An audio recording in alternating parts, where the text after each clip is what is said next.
Meus amados, que a graça e a paz do nosso Deus continue conosco, nos abençoando.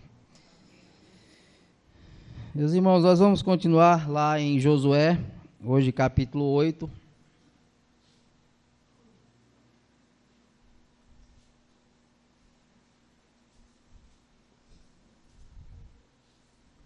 Josué capítulo 8, nós veremos até o verso 29.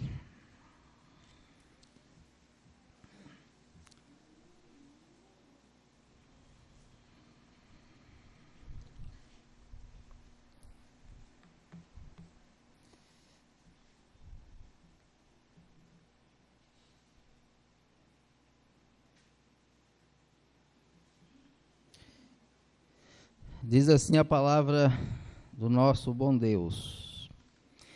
Disse o Senhor a Josué: não temas, não te atemorizes.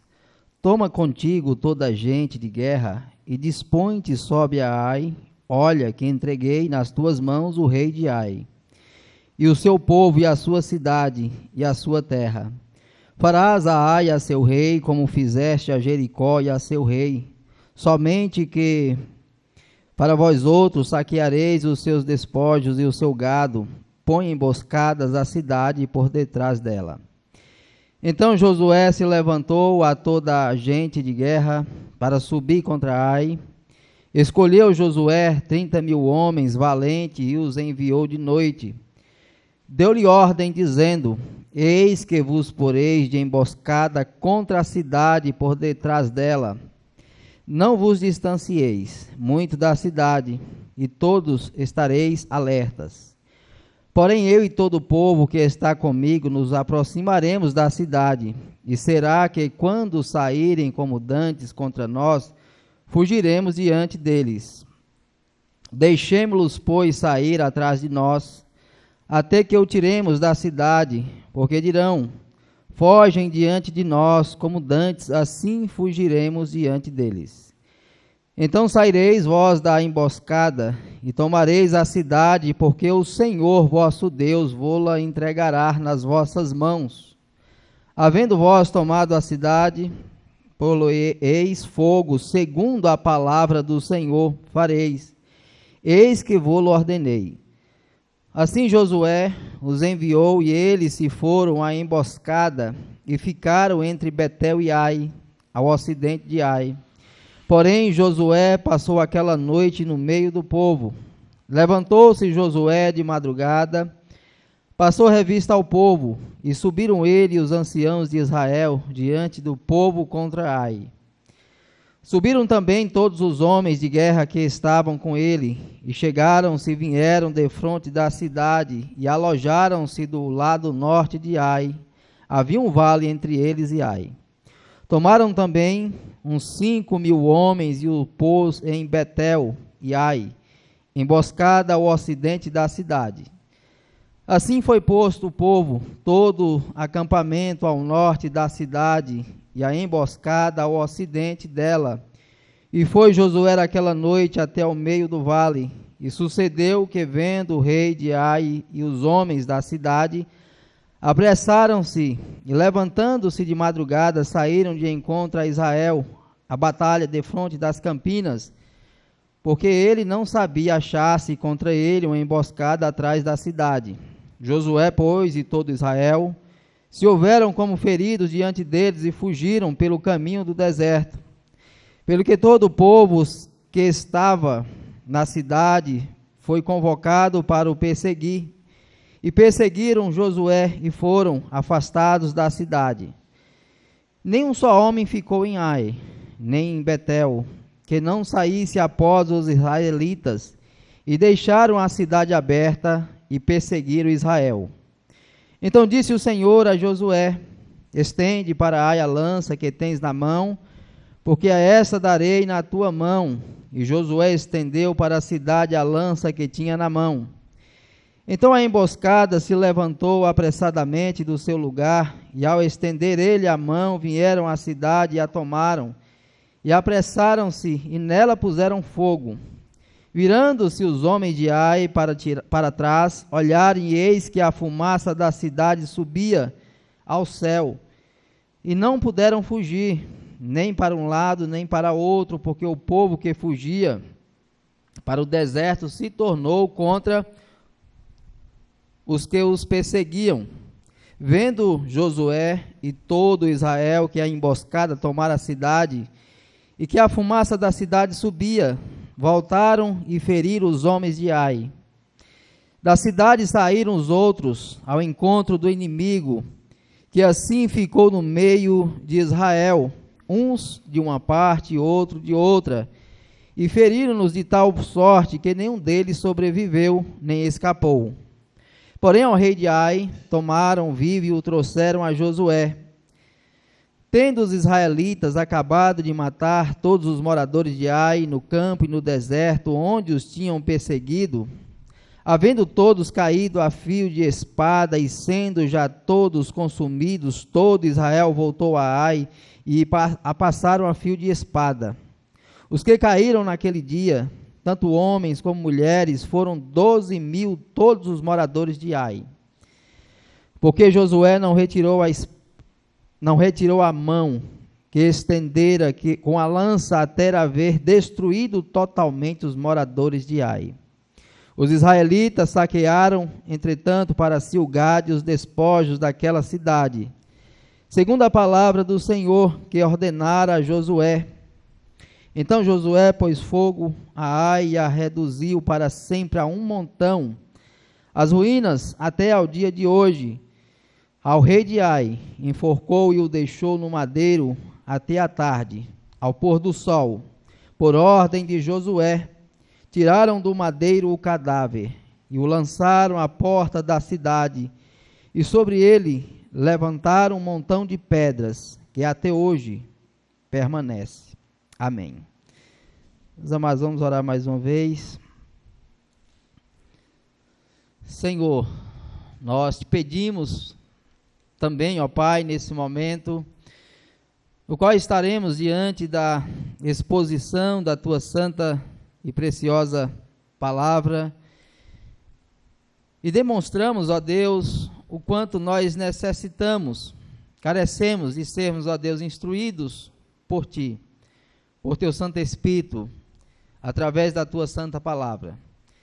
Reconhecemos, ó Deus, a necessidade que temos de ter os nossos olhos desvendados, de ter os nossos ouvidos, ó Deus, abertos, para que eles possam ouvir, entender, e ao mesmo tempo, ó Deus, estarmos colocando em prática o Teu querer e a Tua vontade para o nosso viver. Conduz o Teu povo, a Tua igreja, que aqui reunida nessa noite, ó Deus, se apresenta para adorá-lo, para cultuá-lo, e ao mesmo tempo também, ó Pai, se apresenta para ser ao mesmo tempo, por Sua palavra, exortado, edificado e assim fortalecido a continuar vivendo para a Tua glória, para Te honrar. Te peço também por minha vida que o Senhor assim me conduza, me concedendo graça, misericórdia, me capacitando, dando-me, ó Deus, sabedoria e discernimento, de maneira que aquilo que eu venho a expor nessa noite, ó Deus, eu possa fazer tão somente na mais completa dependência da graça e da orientação do Senhor. Esteja assim nos abençoando e continuando conosco. É assim que eu oro, agradecido, em nome e para a glória de Cristo. Amém. Meus amados, tem um livro, né, muito conhecido, que é A Arte da Guerra, e nesse livro, né, ele traz a seguinte ideia, né, são orientações acerca de batalhas, né, de guerras. É um livro chinês.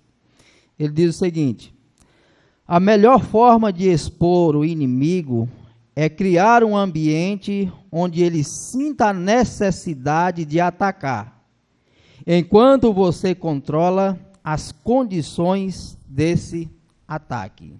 Ou seja, dar ao inimigo a condição de atacar, ou despertar nele, então, essa possibilidade de atacar, mas ao mesmo tempo, você está no controle, nas condições como esse ataque será efetuado.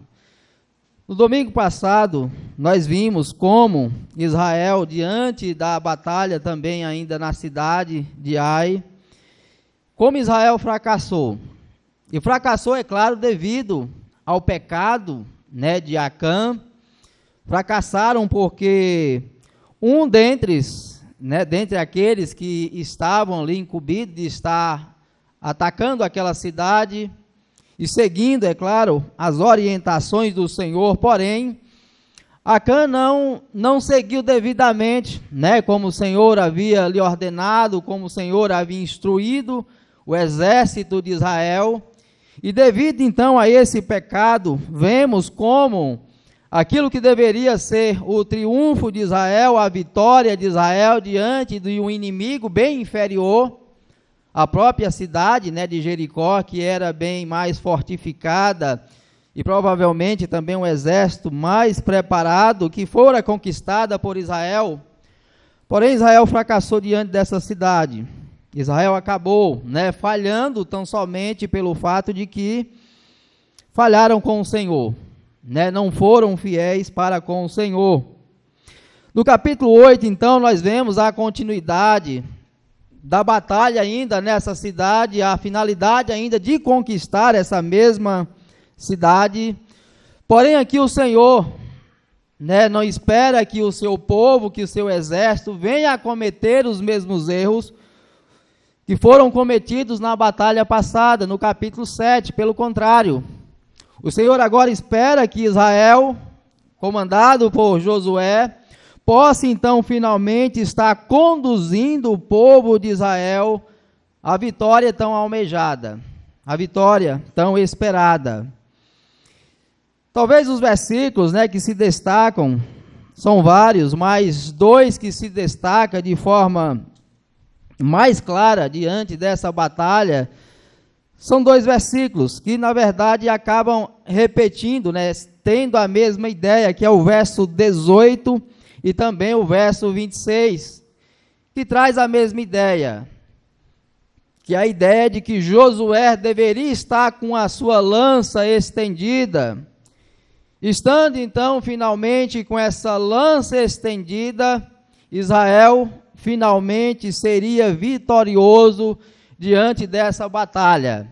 No verso 26, novamente, vai repetir essa mesma ordem, essa mesma ideia, mas agora já demonstrando que pelo fato de Josué ter permanecido com a sua lança estendida, Israel então pôde ser vitorioso. Israel pôde então finalmente estar experimentando a vitória a qual tanto almejava. Então, tendo, meus amados, como título, aquilo que é bem claro, e eu aqui simplifiquei, dando o título tão somente de A Batalha de Ai, é o que nós vemos, tanto no capítulo 7, como também no capítulo 8. O que nós estaremos vendo, então, é quais lições nós podemos tomar, que lições nós podemos, então, finalmente, estarmos retirando dessa batalha do capítulo 8, de maneira que, ao mesmo tempo, elas possam servir de lições para as nossas batalhas, para as nossas lutas e para a nossa vida cristã, para a nossa caminhada cristã. E a primeira coisa, então, que nós aprendemos diante dessa batalha de Ai, a qual o exército de Israel, o exército do Senhor, esteve guerreando, a primeira coisa que nós aprendemos é da necessidade de sermos encorajados. A necessidade de sermos encorajados. Observe que diante da batalha anterior, no capítulo 7, provavelmente tanto Josué, como também o próprio exército do Senhor, foram abatidos e tomados pelo desânimo. Ou seja, já havia neles talvez... Não havia, na verdade, neles a expectativa de enfrentar uma nova batalha diante da que ocorrera no capítulo 7. Os ânimos provavelmente estavam abatidos e não havia, talvez, diante deles nenhuma expectativa de que nessa nova batalha, nessa nova empreitada, eles poderiam de alguma forma lograr êxito, ter sucesso, diante do desafio, o qual estavam agora tendo que novamente enfrentar. Por mais que a causa da derrota tenha sido o pecado de Acã, e algumas outras, é claro, demonstrações, em alguns momentos também de altivez, percebemos que eles, diante do relatório que tiveram da cidade, pareceram demonstrar também uma certa altivez de não querer usar força máxima diante daquela pequena cidade ou daquele pequeno exército. Talvez achassem então que eram capazes de estarem enfrentando aquela cidade sem um exército maior o suficiente para dar continuidade àquela batalha. O que nós observamos então nos 2 primeiros versículos, exatamente o Senhor reanimando Josué e demonstrando a ele que por mais que ele experimentara o fracasso, a derrota, devido ao pecado, ele não deveria ser tomado pelo desânimo, pelo contrário, o Senhor o reanima, o fortalece e demonstra que mesmo diante daquela derrota, o Senhor estaria com ele, continuaria com o povo do Senhor, e que tendo agora o pecado tratado, tendo então finalmente o problema do pecado resolvido, porque Acã fora morto juntamente com os seus familiares, a garantia do Senhor para Josué, juntamente com o seu exército, é que o Senhor daria a eles aquela cidade. O Senhor estaria presente com eles diante daquela batalha.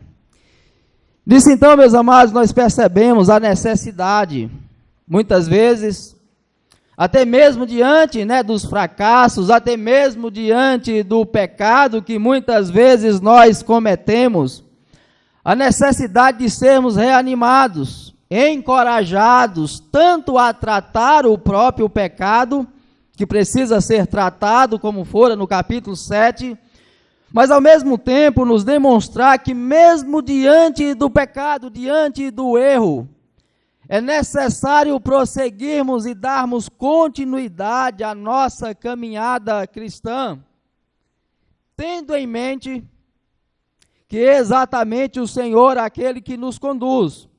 Isso nos faz lembrar, por exemplo, Pedro. Quando Pedro havia negado o Senhor Jesus, e o próprio Senhor já havia advertido Pedro, tu me negarás por 3 vezes. E Pedro, é claro, por mais que demonstrasse ainda boas intenções e motivações de querer continuar servindo ao Senhor, nós vemos que Pedro também, ele caiu, ele pecou. Ele não fora tão fiel ao Senhor como se deveria ser, ou como pelo menos ele achava que seria. Mas quando nós vemos lá em João 21, nós vemos o Senhor novamente restaurando Pedro e demonstrando a Pedro que mesmo diante do seu erro, mesmo diante do seu pecado, mesmo diante daquela situação, na qual não somente ele, mas outros também dos apóstolos, haviam fugido e abandonado o Senhor.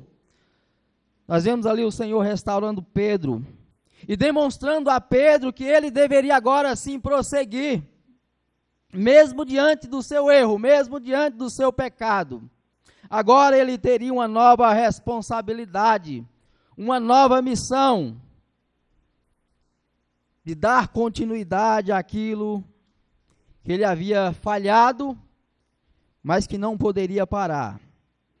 Ao mesmo tempo, meus amados, ainda nesses 2 primeiros versículos, em especial no primeiro, observe que o Senhor já está dando a Josué a garantia da vitória. Ou seja, ele deveria ser reanimado e voltar novamente àquela cidade, porque a vitória já estaria garantida. E aqui também nós temos uma lição. A lição de entender que os decretos do Senhor, a vontade do Senhor estabelecida e revelada, ao mesmo tempo não anula a nossa responsabilidade diante da vontade do Senhor, diante daquilo que Ele nos revela em Sua palavra. Devemos entender que isso não anula os meios os quais Ele se utiliza para que a Sua vontade venha finalmente a ser estabelecida em nossa vida. Seja diante da batalha a qual Josué está tendo que enfrentar e derrotar os seus inimigos, seja diante de várias outras situações, diante talvez de uma enfermidade ou qualquer outro problema. Muitas vezes vemos alguns talvez quererem rejeitar os medicamentos ou rejeitar outros meios também estabelecidos pelo Senhor, meios pelos quais Ele mesmo estabelece, para que venhamos estar fazendo a sua vontade. Então, os decretos do Senhor, a vontade do Senhor, não anula a necessidade de estarmos agindo. A vontade do Senhor revelada a Josué de que eles conquistariam a cidade, não estaria anulando a responsabilidade de que ele deveria sim, juntamente com o exército de Israel, invadir aquela cidade, usar de meios, de estratégias, para que finalmente então eles pudessem estar conquistando e derrotando os seus inimigos. Ou seja, a vontade do Senhor não é um chamado para que venhamos de alguma forma estar com os nossos braços cruzados, mas pelo contrário, a vontade do Senhor é que por meio dos meios que Ele mesmo estabelece, venhamos estar fazendo por meio da ação, do agir, demonstrando a vontade dEle sendo realizada em nossa vida, em nosso viver. Ao mesmo tempo, o que nós aprendemos ainda acerca da batalha de Ai, do verso 3 ao 13, o que aprendemos é que às vezes é necessário recuar para vencer. Que às vezes para vencer ou para avançar, parece até contraditório, é necessário recuar para avançar, mas quando nós olhamos para o texto, exatamente isso que o texto está nos trazendo. O Senhor está dando orientações a Josué a partir do versículo 3, demonstrando como eles deveriam então finalmente estar conquistando aquela cidade. E diante então dessas orientações, a ideia contida é exatamente a qual? Que Josué separaria dois grupos. Um dos grupos estaria à frente, marchando em direção à cidade, mas um outro grupo, então, finalmente estaria escondido numa emboscada, de maneira, então, que quando esse exército da cidade de Ai saísse para combater o exército de Israel, e eles, então, deveriam fugir, como que tomados pelo medo, amedrontados, de maneira, então, que aqueles que estavam escondidos na emboscada viesse finalmente estar tomando a cidade. Por isso que eu usei esse termo, que muitas vezes, para estarmos vencendo, muitas vezes para estarmos progredindo no sentido aqui da batalha a qual Josué está tendo que passar, muitas vezes é necessário recuar. Essas orientações dadas do Senhor para Josué, e finalmente também Josué estará passando para o seu exército, para os seus homens. Isso é demonstrado, do verso 3 até o verso 13. Nos faz lembrar também, ao mesmo tempo, algumas orientações dadas pelo Senhor Jesus aos seus discípulos, quando eles estavam os enviando para proclamar o Evangelho. Quando ele estava enviando os seus apóstolos para estarem proclamando a sua palavra, lá em Mateus 10. O verso 16, Jesus diz: eis que eu vos envio como ovelhas para o meio de lobos. Sede, portanto, prudentes como as serpentes e simples como as pombas. Ou seja, muitas vezes, fugir não é sinal de derrota. Muitas vezes fugir não é sinal de covardia, pelo contrário. Muitas vezes fugir talvez seja o início, o primeiro passo para a vitória. Em que sentido? Nós vemos que foi exatamente quando José, lá no Egito, diante da mulher de Potifar, que tentou seduzi-la diversas vezes, o que fez com que ele viesse, então, finalmente, tendo uma vitória moral no seu caráter, de fidelidade para com o Senhor, foi exatamente quando ele fugiu da aparência do mal. Esse mesmo fugir que nós também encontramos, quando Paulo ele orienta Timóteo, dizendo: olha, Timóteo, fugir das paixões da mocidade. Ou seja, meus amados, muitas vezes é necessário fugir para estarmos então avançando. É necessário fugir da aparência do mal, fugir da aparência do pecado. Porque ao mesmo tempo em que Josué está tendo uma batalha de fato, uma batalha no qual haverá derramamento de sangue, mas sabemos que a batalha a qual nós enfrentamos não é contra a carne, não é contra o sangue, mas é uma batalha constante contra o nosso pecado. Ao mesmo tempo, o Senhor, as Escrituras nos demonstram que em meio a essa batalha constante, muitas vezes nós encontramos força em meio à demonstração da nossa fraqueza. Nós vemos isso quando o Senhor Jesus vai falar, por exemplo, das bem-aventuranças. Bem-aventurados humildes, bem-aventurados os mansos. Mas não somente isso, vemos outros momentos no qual o Senhor demonstra que, diante da fraqueza, ou pelo menos diante dessa demonstração que nós não somos nada e que dependemos inteiramente da graça do Senhor, o apóstolo Paulo, na primeira carta ou melhor, na segunda carta aos Coríntios 12, 9, ele vai dizer que o poder se aperfeiçoa na fraqueza.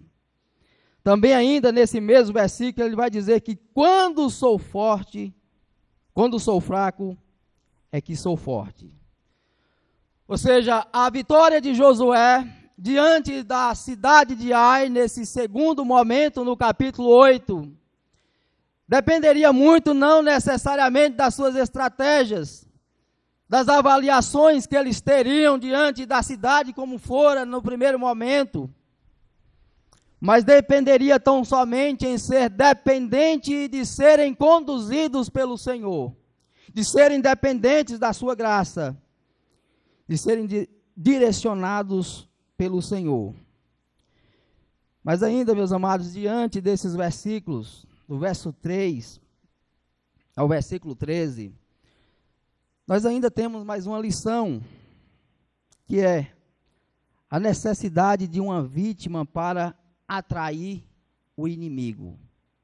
Observe que aqui nós temos Josué, juntamente com parte do exército, servindo como que de isca, para que finalmente então o inimigo pudesse ser atraído, de uma vez atraído, eles pudessem conquistar aquela cidade. É interessante que lá em Jeremias, capítulo 12, o versículo 3, nos traz uma ideia parecida com a contida aqui, quando ele diz no verso 6, que eles deveriam atrair então os seus inimigos para saírem para fora da cidade, ou seja, eles mesmos, o povo de Israel, servindo como uma isca para atrair os seus inimigos. Jeremias 12, 3 diz assim: mas tu, ó Senhor, me conheces, tu me vês e me provas, e sente o meu coração para contigo, arranca-os como ovelhas para o matadouro, e destina-os para o dia da matança. Ele fala aqui de atrair ovelhas para serem mortas. Ao mesmo tempo também nos faz lembrar essa ideia de atrair o inimigo, nos faz lembrar do bode Azazel, que era um dos que era oferecido no dia da expiação. Havia o cordeiro que era sacrificado, mas havia também o bode Azazel, no qual o sumo sacerdote colocava a mão sobre a cabeça dele. E ali então, em uma imposição, era como se simbolicamente o pecado do povo de Israel era transferido para aquele bode. E ele então finalmente era solto para o deserto. E ali simbolicamente então o pecado do povo estava sendo transferido para aquele bode, como que uma isca, um bode expiatório, que leva sobre si o pecado do povo de Israel.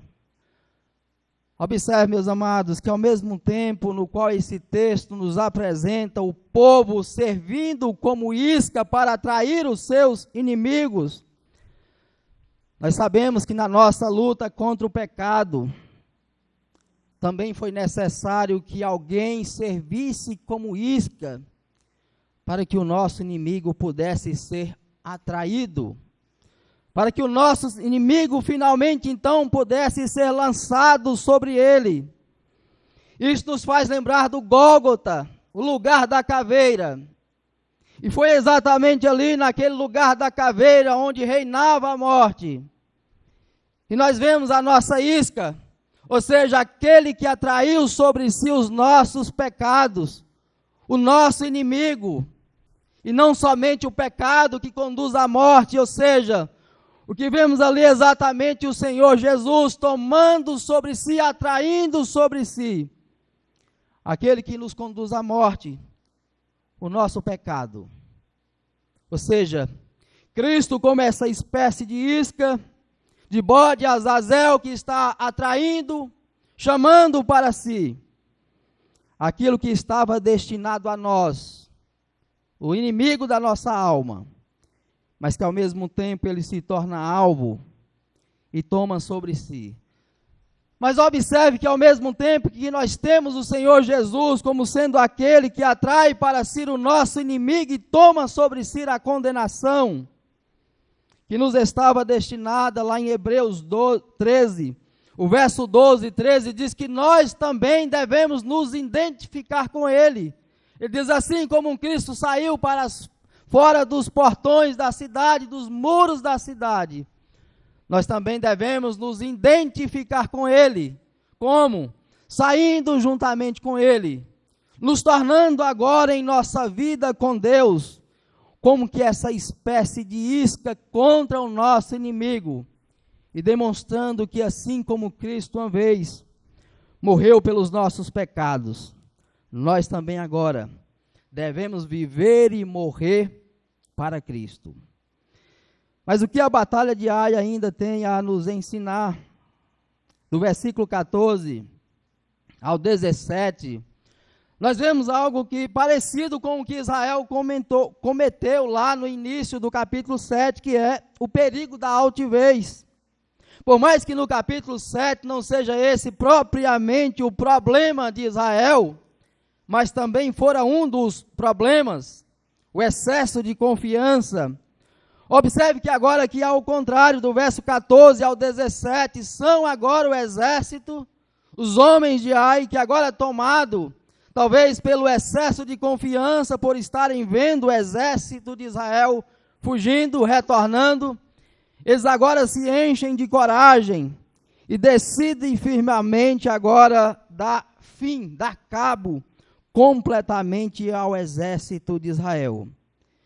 Diz o verso 14: e sucedeu que vendo o rei de Ai, ele e os homens da cidade, apressaram-se, levantando-se de madrugada, saiu de encontro a Israel, a batalha defronte das campinas, porque ele não sabia achar-se contra ele uma emboscada atrás da cidade. Meus amados, talvez aqui o exército de Ai, ele deixou de seguir algo que era bem prático, algo que era bem comum e que deveria ser observado, algo que o próprio Senhor Jesus já havia instruído os seus próprios discípulos, lá em Lucas 14, quando ele vai dizer que quando sairmos para uma batalha, É necessário, primeiramente, fazermos os cálculos necessários para vermos se temos força suficiente para enfrentar o inimigo, o qual estamos prestes a perseguir. Ao mesmo tempo, isso nos faz lembrar também de Faraó. Quando Faraó, diante do Mar Vermelho, vê o povo de Israel ali preso, sem saída, sem saber para onde ia, Faraó, então, uniu forças ainda maior para que pudesse finalmente, então, dizimar todo o povo de Israel, a ponto de adentrar também, juntamente com o povo de Israel, o Mar Vermelho.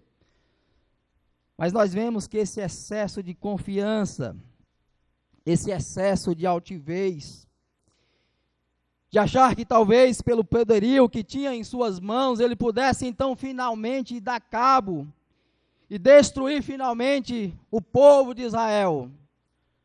O que nós vemos foi exatamente o contrário.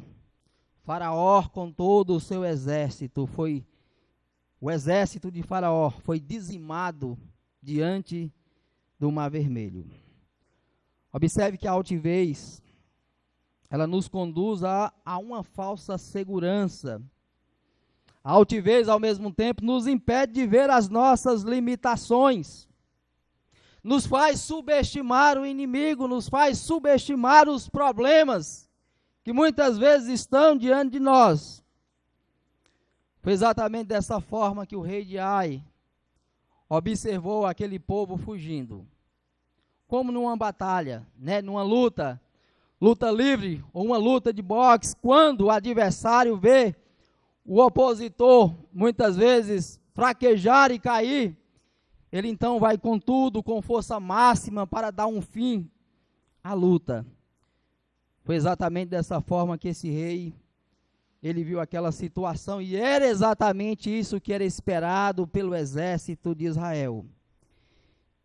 Isso também nos faz lembrar um momento lá no Getsemane, quando o Senhor Jesus estava com os discípulos, com os apóstolos, orando, e constantemente o Senhor dizendo, vigiai e orai, e todas as vezes que ele retornava, os discípulos estavam dormindo, cansados, e o Senhor até reclama, será que vocês não têm ao menos um momento, uma hora para estar orando juntamente comigo? Quando o Senhor disse essas palavras, e dizendo que por mais que o espírito dele estivesse pronto, na verdade, a carne é fraca. Porque Pedro, por mais que em vários momentos ele se demonstrava ser forte, e que de fato tinha intenções de continuar firme com o Senhor e defendê-lo a todo e qualquer custo que pudesse aparecer, o grande problema é que Pedro não conhecia a si mesmo. Pedro não conhecia as suas limitações, Pedro não conhecia as suas falhas. O que nós vemos diante dessa altivez do rei de Ai, juntamente com o seu exército, de sair dos portões da cidade, das muralhas, ao ponto de deixarem os portões abertos para irem com força máxima, eles acabaram não conhecendo as suas limitações, assim como Pedro, que instantes, algumas horas depois, está diante das autoridades, diante daqueles que passam a questioná-lo, negando o Senhor Jesus e dizendo que não tinha nenhum conhecimento, nenhuma relação com aquele homem. Observe, meus amados, que a altivez pode acabar nos cegando e nos impedindo de conhecer as nossas limitações, de conhecer as nossas fraquezas. Ou seja, muitas vezes é diante da demonstração de força que expomos as nossas maiores fraquezas. Assim como os portões da cidade ficaram abertos quando eles tentaram demonstrar a sua maior força, foi exatamente aí que a sua maior fraqueza ficou revelada e demonstrada. Mas ao mesmo tempo também nós vemos algo grandioso, que mesmo diante dessa demonstração de força do inimigo da igreja, do inimigo do povo do Senhor, Nós vemos que é diante dessas situações, diante de perseguições no decorrer da história, que Deus muitas vezes abriu portas, mesmo diante de demonstrações de forças tão poderosas contra a sua igreja e contra o seu povo. Mas o que nós aprendemos ainda com essa batalha, a batalha de Ai, do verso 18 ao 29, o que aprendemos é a necessidade de obedecer ao Senhor. E como eu havia destacado, o verso 18 e o verso 26 são os versículos chaves. Aqui nós vemos tanto a ordem, do Senhor, como ao mesmo tempo também vemos Josué imediatamente colocando em prática aquilo que o Senhor havia lhe ordenado. Precisamente do verso 18 ao 23, o que nós vemos aqui é o inimigo encurralado, ou seja, o inimigo em uma situação na qual ele não tinha saída. Podemos até aqui citar um ditado tão conhecido: se ficar o bicho pega, se correr o bicho come. Exatamente nessa situação, nesse beco sem saída, porque ao mesmo tempo em que ele sai para matar o povo de Israel que estava fugindo, aqueles que estavam na emboscada se levantam e finalmente então tomam a cidade. E uma vez tomando a cidade, eles percebem que não poderiam mais retornar para a cidade, para as muralhas. Mas o grande problema é que diante dessa situação, desse beco sem saída, eles percebem que aqueles que estão à frente, que outrora estavam fugindo, ou pelo menos aparentando que estavam fugindo, demonstrando fraqueza, eles agora se viram, e agora novamente retornam para juntamente com aqueles que haviam invadido a cidade, para colocá-los em uma situação na qual eles não teriam como fugir. Ou seja, vemos aqui os inimigos do Senhor encurralados. Outra coisa que eu quero chamar a atenção, meus amados, que foi citado tanto no verso 18 como no verso 26, é acerca do sentido aqui da lança. Geralmente a lança, ela tinha um sentido tanto da benevolência de um rei, quando o rei queria demonstrar bondade, compaixão para com alguém, às vezes ele estendia a sua lança como um sinal de misericórdia, mas ao mesmo tempo também a lança, ela tinha um sentido de executar o juízo, demonstrar a justiça. E exatamente esse sentido aqui no qual ela está sendo tomada, quando Josué está estendendo a lança em direção à cidade de Ai. O Senhor está demonstrando que o seu juízo, que a sua justiça será executada contra aquela cidade. Isso nos faz lembrar um outro episódio, lá no dilúvio. Inclusive o próprio nome de Matusalém ou Metusalém vai ter exatamente esse sentido. O homem da lança, ou seja, aquele que depois da sua morte trará juízo. Porque a ideia da lança é exatamente essa. Qual é o juízo que Deus estava prestes? A lança que o Senhor estava prestes a lançar contra a humanidade. Era exatamente juízo. O juízo que destruiria a humanidade por causa do pecado. É o mesmo juízo que agora também está sendo direcionado, estendido para a cidade de Ai, que receberá sobre si a devida punição devido aos seus pecados. Do verso 24 ao 29, nós vemos então esse juízo sendo executado.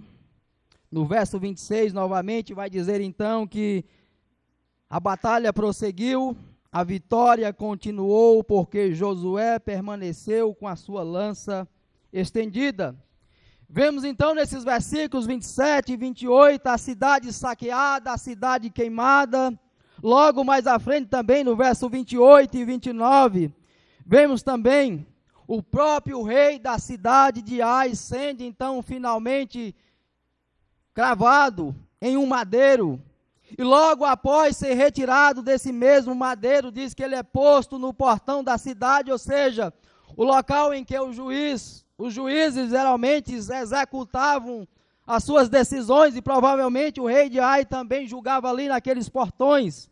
Ou seja, era exatamente ali onde ele decidia, onde ele executava a justiça, mas foi exatamente ali que ele também teve o seu corpo exposto, primeiro em um madeiro, e depois então coberto de pedras. É interessante como Josué constantemente traz essa ideia de um memorial, de pedras sendo postas, para que as gerações futuras pudessem estar observando aqueles memoriais e ao perguntarem o que era aquilo, os seus pais pudessem então lembrar e dizer: olha, aqui foi quando o Senhor atravessou o Rio Jordão, colocou o povo para atravessar o Rio Jordão.